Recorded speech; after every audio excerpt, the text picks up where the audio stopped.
Good morning. সকালবেলা কালকের মতো আজকেও ম্যাগি খাচ্ছি, একটু গাজর ক্যাপসিকাম দিয়ে বানিয়েছিলাম, ভালো ছিল খেতে। ছোলার ডাল করে নিয়েছি, ভাতও হয়ে গেছে। এবার মাছ এনেছে আর মাংস এনেছে, ওটা একটুখানি মাছটা ধুয়ে রাখতে হবে। আর একটু পরে আমার বাজারও আসবে, বাজারটাও তুলে রাখতে হবে। এখানে আমার সব বাজার এসে গেছে, একটু আগেই বিগ বাস্কেট থেকে আসলো। এখানে সমস্ত বাজার বলতে সারা সপ্তাহে যা যা লাগে একটু সব কিছু অল্প অল্প করে এনে রাখি, বেশি একবারে আনি না, কিন্তু সব সবজি মোটামুটি খাই আমরা। এখানে ধনে পাতা রয়েছে, এটা কুঁদুরি, এটা হলো চপড মেথি, বাঁধাকপি,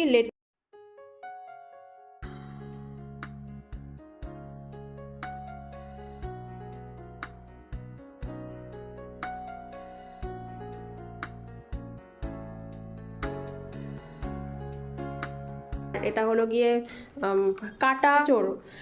এঁচোড় কাটি না, এঁচোড়ে ওই প্রচুর কষ থাকে না, বাড়িতে কাটলে পরে প্রচুর হাতে কেমন একটা হয়ে যায়, ওই কারণে আমি সবসময় কাটা অবস্থাতেই বাইরে থেকে অর্ডার করি।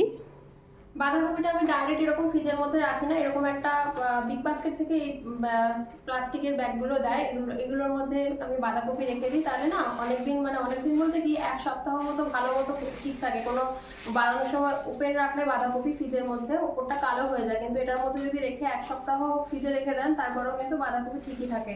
তো এভাবেই রাখি। এগুলো এখন প্রত্যেকটা ব্যাগের মধ্যে তুলে তারপর আমি রেখে দেবো।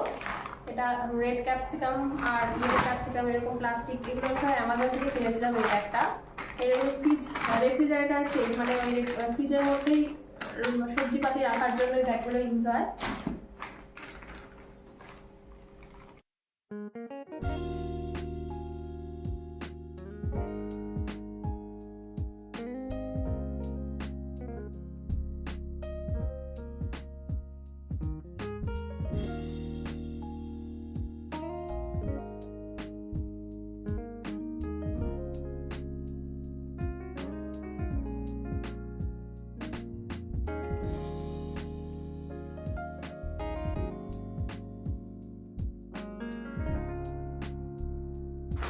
মাশরুমটা করে এভাবেই রাখছি, পরে আমি এটা কেটে একটা এয়ারটাইট বক্সের মধ্যে রেখে দেবো।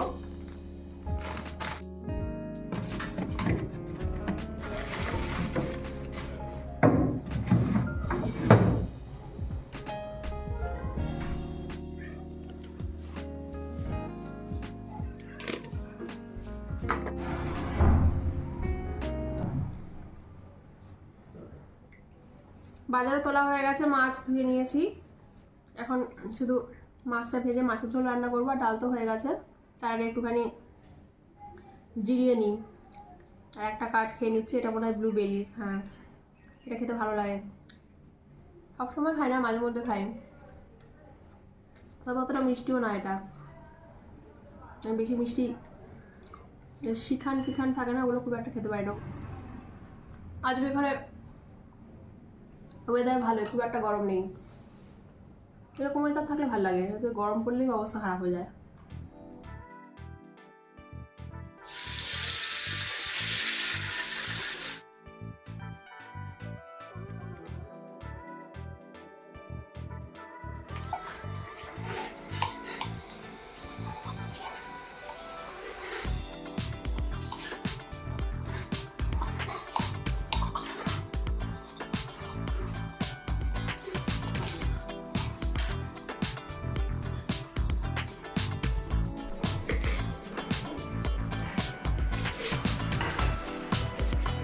এটা আমরা কাঁচা কাঁচা খাই স্যালাড হিসাবে শসার সাথে, এই খেয়ে অনেক পেট ভরে যায়। আর ভাত খাবো কি, ভালো লাগে খেতে।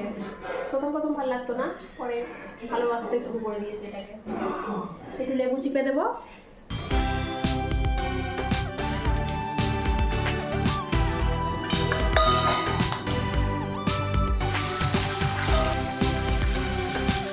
এর মধ্যে আমি একেবারে মাছের ঝোলটা বসিয়ে দেবো। কালো জিরে, তেজপাতা, এখানে আদা রসুন পেঁয়াজ আর টমেটো সব একসাথে কুচানো আছে, দিয়ে দিলাম। একটা কাঁচা লঙ্কাও আছে, ধনে পাতাও কিছুটা দিয়ে দিলাম। পরে আবার ধনে পাতা দেবো, লবণ, হলুদ, কাশ্মীরি লঙ্কার গুঁড়ো, জিরে ধনের গুঁড়ো আর একটু ফিশ মশলা দিলাম।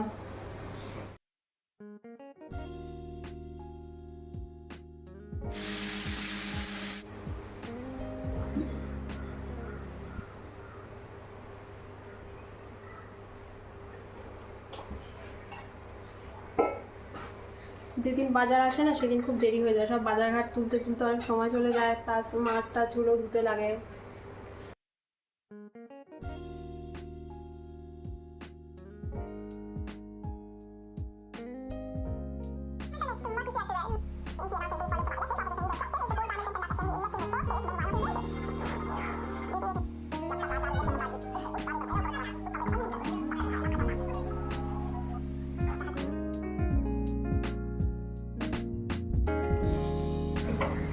Good evening. খাওয়া দাওয়ার পর একটুখানি মোবাইলে দেখতে দেখতে তারপর ঘুমিয়ে পড়েছিলাম। তো একটু আগেই উঠেছি, উঠে চা খেয়েছি।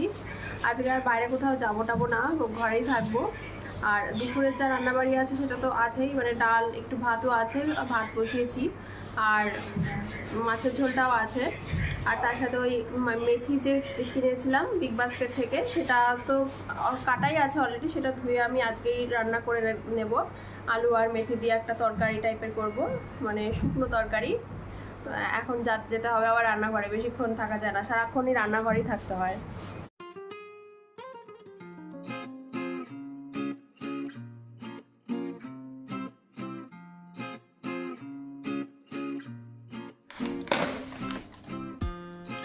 পরিষ্কারই আছে।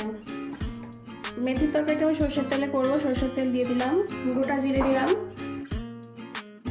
রসুন কুচি আর কাঁচা লঙ্কা কুচি দিয়ে দিলাম।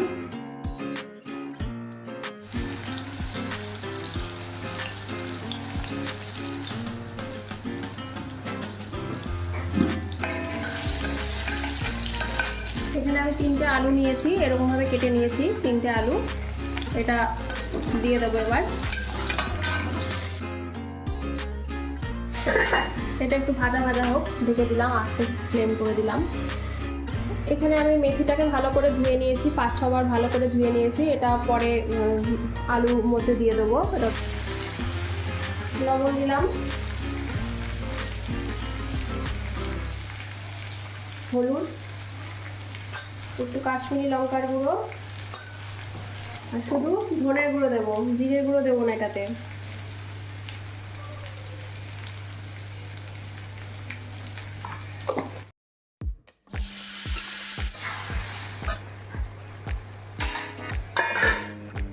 ওইখানে মেথি সবজিটা হচ্ছে, আমি ততক্ষণে মাশরুমটা ছাড়িয়ে রাখি, তাহলে আমার সুবিধা হবে। কালকে বা যখন আমি রান্না করবো ডাইরেক্ট বার করে ধুয়ে নেব।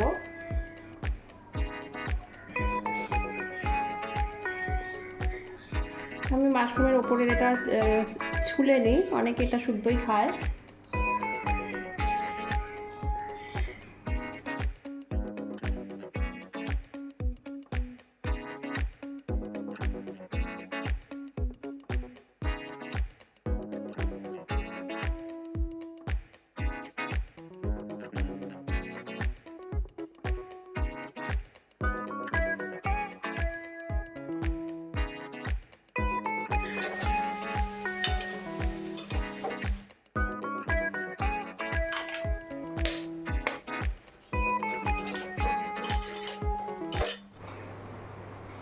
এর মধ্যে একটু ঘি আর গরম মশলা দিলাম, গরম মশলা শেষ।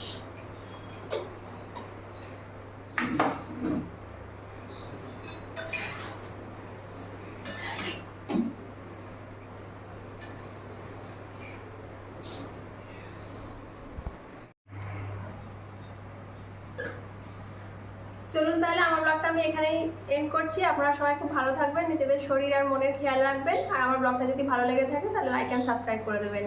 টাটা।